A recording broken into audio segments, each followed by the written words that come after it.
Pengelola lapang padel angkat bicara terkait penyelidikan kasus penebangan pohon di depan kawasan usahanya. Pihaknya memastikan akan bersikap kooperatif apabila menerima surat panggilan resmi dari Satpol PP Kota Bandung. Gue segel nih tempatnya. Jangan ketawa lo. Gue serius. Gue segel di tempat. Begitu terbukti di tempat, bayar orang potong pohon sini. Gue segel semuanya. Ketawa sekarang. Ayo ketawa! Wali Kota Bandung Muhammad Farhan meluapkan kemarahannya saat mendapati 10 pohon di Jalan R.E. Marta Dinata atau Jalan Riau ditebang tanpa izin dan langsung dilakukan penyegelan di lokasi kejadian. Tindakan penebangan pohon tanpa izin sebagai bentuk pelanggaran yang serius. Karena kalau di Perda kan ada, Perda Kota ada, dan Pemprov sudah mengeluarkan surat edaran moratorium pemotongan pohon. Nah, ini berarti melanggar dua peraturan. Nah, ini juga dianggap sebagai melanggar peraturan pelanggaran lingkungan. Nah, jadi kita sudah bisa melaporkan ini Gakum Lingkungan kepada kementerian gitu. Nah, Pak, lihat kondisi seperti ini gimana, Pak? Wah, ini mas saya marah tuh. Ini saya marah sekali nih. Ini akan kita pidanakan. Pengelola lapangan padel, Fajar, mengaku dirinya tidak mengetahui persoalan penebangan pohon yang kini tengah diselidiki pemerintah. Menurutnya, kegiatan pertama yang digelar di lokasi adalah trial gratis lapangan padel pada 20 Juni lalu. Ia mengaku tidak mengetahui kapan penebangan dilakukan, namun ketika kegiatan berlangsung pada 20 Juni, kondisi di lokasi memang sudah tanpa pohon. Hingga saat ini pihaknya belum menerima surat ataupun tembusan resmi mengenai rencana pemanggilan atas kasus penebangan. Saya belum dapat tembusan resminya, Pak. Belum ada? Ya, belum dapat, sampai saat ini saya belum dapat surat resminya. Mungkin saya juga nggak tahu apakah itu mungkin langsung ke pihak manajemen atau bukan. Meski demikian, pihak pengelola akan mengikuti seluruh prosedur yang berlaku apabila nantinya benar menerima panggilan dari Satpol PP. Dari Bandung, Jawa Barat, Billy Maulana Fikran, iNews melaporkan. Beralih ke informasi lain, pemirsa, kenaikan harga sembako kian meresahkan. Di Jakarta, harga daging ayam melonjak menjadi Rp45.000 per kilogram. Dan berikut laporan rekan Ismalia Medasari dari Pasar Kebayoran Lama. Bahan pokok terutama daging ayam saat ini sedang melambung tinggi. Saat ini untuk ayam sendiri per kilonya dibanderol dengan harga Rp45.000 yang biasanya dibanderol dengan harga Rp30.000.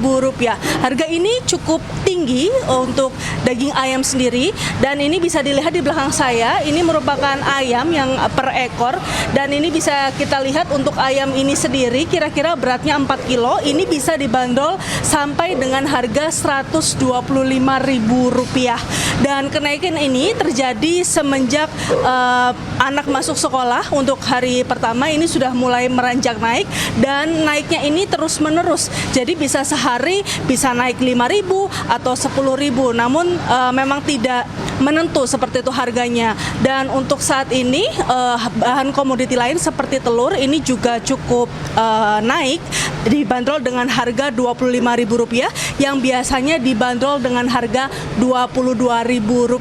Dari Jakarta, Ismalia Sutrisno, iNews melaporkan. Kita ke informasi selanjutnya, pasca diterjang banjir sejumlah lokasi di Kota Padang masih tergenang air. Bahkan sejumlah sekolah terpaksa diliburkan karena ruang kelas ikut terendam.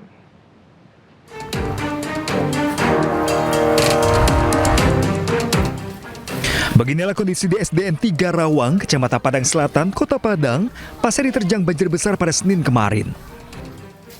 Hingga pagi ini, sebanyak 300 orang siswa di sekolah ini terpaksa harus diliburkan karena kelas mereka masih terendam air dengan ketinggian hingga 50 cm. Sejumlah perabotan kelas pun porak-poranda karena derasnya arus banjir. Sebanyak 9 kelas 1, 2, dan 3 diliburkan dari aktivitas belajar mengajar. Sejumlah guru dan siswa terpaksa bersih-bersih ruang kelas dari genangan lumpur dan air banjir. Besar, setinggi jendela, nampak sama Pak Budi kan?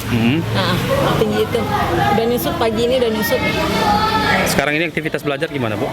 Yang 4, 5, 6 kita belajar di atas, yang 1, 2, 3 udah dipulangkan. Udah dipulangkan karena kelas banjir ya? Iya, karena banjir semua yang di bawah. Berapa kelas yang masuk air, Bu? Berarti 9, 10. 10 ya? Iya. Untuk peralatan sekolah ada kerusakan? Kalau ditengok dari apanya, otomatis ya rusak. Kan dia rata-rata kayu. Nah, roboh semua per kelas. Selain di sekolah ini, puluhan sekolah di Kecamatan Kuramji, Nanggalo, Kota Tengah, dan Lubek juga diliburkan karena terdampak banjir. Dari Padang, Sumatera Barat, Budi Sunandar, iNews melaporkan. Pemirsa, Gubernur Jawa Barat Deddy Mulyadi kembali menggelar sayembara bagi warga yang melaporkan warung tramadol ilegal dijanjikan hadiah. KDM ajak warga laporkan temuan dengan melapor ke aparat maupun melalui unggahan media sosial.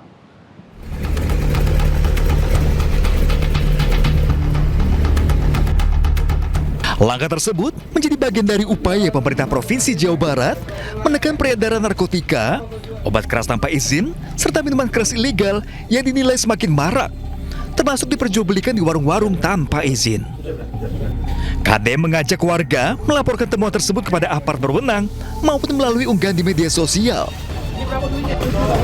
Ia menegaskan masyarakat yang aktif melaporkan akan diberikan hadiah. Ya, kami sampaikan ya, sekarang ini banyak orang yang jualan tramadol dan warung-warung minuman keras ilegal. Bagi warga Jabar, siapa yang bisa memposting, menceritakan warung-warung tramadol di media sosial, saya akan kasih hadiah juga. Ayo, kita ramaikan media sosial kita dengan menayangkan orang-orang yang berdagang di Jawa Barat, merusak moral anak-anak Jawa Barat. Oke, Bapak? Kolaborasi antara aparat dan masyarakat diharapkan mampu mempersempit ruang gerak pelaku sekaligus memberikan efek jera terhadap peredaran obat-obatan ilegal.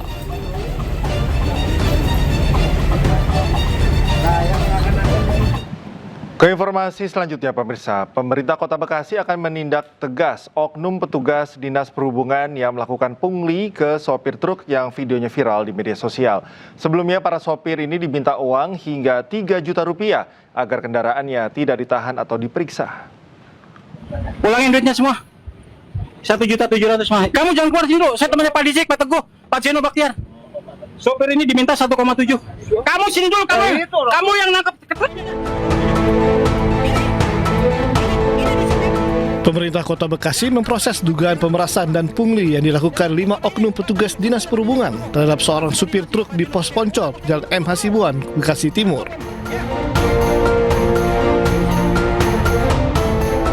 Pemkot Bekasi membentuk tim internal yang melibatkan Inspektorat dan Badan Kepegawaian dan Pengembangan Sumber Daya Manusia untuk memeriksa 5 oknum tersebut.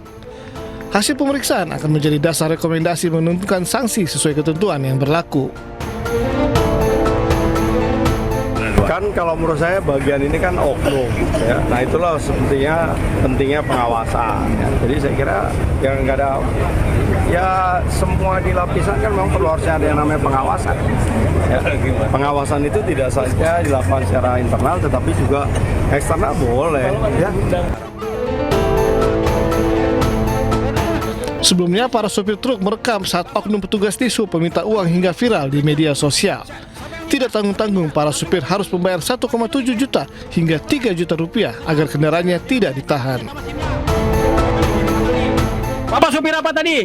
Supir truk. Supir truk. Di stop. Ya. Diambil SNK-nya sama SIM-nya. Mobil digiring kemari. Pertama diminta berapa? 3.700.000. 3.700.000. Sampai nego-nego 1.700.000. 1.700.000. Anda diminta berapa tadi? 19. 1,9 juta. 1.900.000. Terus Anda nawar? Jadi 17. Kamu tadi bawa galon air. Galon air, Pak. Dimintain berapa? 2 juta. 2 juta. Dari Bekasi, Jawa Barat, Rahmat Hidayat, iNews melaporkan.